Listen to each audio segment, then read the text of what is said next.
American Gods was a book that I had heard Alexandra talk about for many years, and I was like, that sounds really interesting, I'd like to read it, but I just never got around to it. When I finally read it, it was really, really good, and I don't even think I read it. I think I listened to it, and that was even better because you had Neil Gaiman's voice giving you the Coming to America stories, and that was amazing. This decade, I think, one of the highlights of my life was I got to go to a Neil Gaiman signing. And like, if you know anything about me, 1, I love Neil Gaiman. 2, I cannot talk to my heroes. So we go to this signing, he does a reading, and it was probably one of the most magical moments of my life because everyone in this room just was quiet and he has such a good speaking voice. And then we wait and we wait and we go up and Neil Gaiman is signing and Neil Gaiman is in front of me and I look at him and the girl who was in front of me like had sobbed and he had hugged her and the idea of Neil Gaiman hugging me really freaked me out. So I was looking at him and he was looking at me. And Neil Gaiman looks and he's like, I really like your shirt. And I squeak, thank you.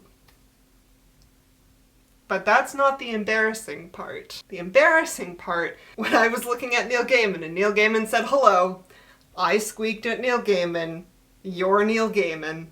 And Neil Gaiman looked at me and said, yes, I am Neil Gaiman. So I was not there for the Neil Gaiman incident, but she told me about it, and ever since I've been highly aware that Alexandra does not do well with famous people, so I've always had to be her buffer.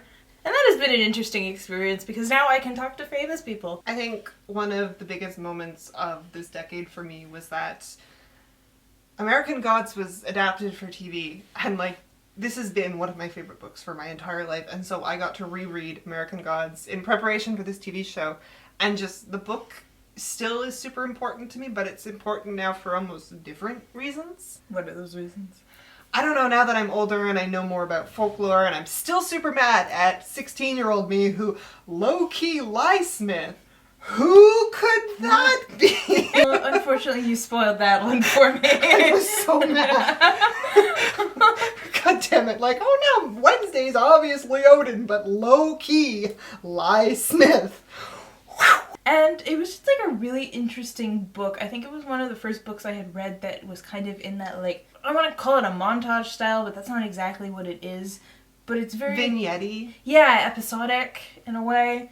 And like there's really is just this random chunk in the middle where they just ship Shadow off to a random town and he's like has to wander around there for a while to kill some time, and that was real weird and it always stuck out to me. It was a really good series and it was the first Neil Gaiman book I ever read. I think this book kind of inspired us in a very quiet way when reading it. Like it just kind of sits in the back of your mind as an influence when you're writing, when you're reading other stuff. Neil Gaiman has always said that he's going to come back to it, and now with the TV show ongoing, like, Neil Gaiman is like, it's time for a sequel to American Gods, and that is a book that I definitely want to read.